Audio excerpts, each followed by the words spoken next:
toddobadan su'aal ee ku saabsan nebiga meeqa ayaad ka jawaabi kartaa?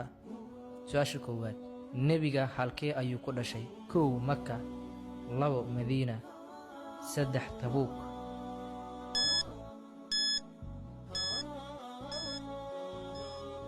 jawaabtu waa Makka. Su'aasha labaad, halkuu ku dhintay nebiga? 1 Madiina, 2 Maka, 3 Tabuuk.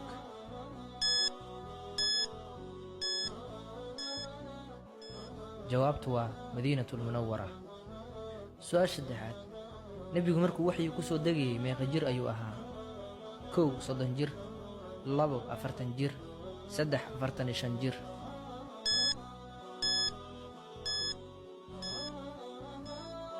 jawaabtu waa 40 jir.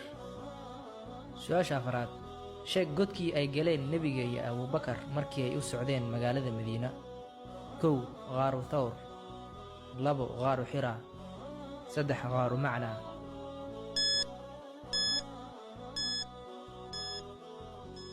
jawaabtu waa Ghaaru Thawr. Su'aasha shanaad, imise sano ayuu joogay nebiga Maka? 1 10 sano, 2 11 sano, 3 13 sano.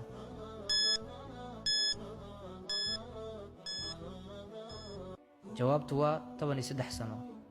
Su'aasha lixaad, nebiga meeqa sano ayuu ku dhintay? 1 63 sano, 2 66 sano, 3 69 sano.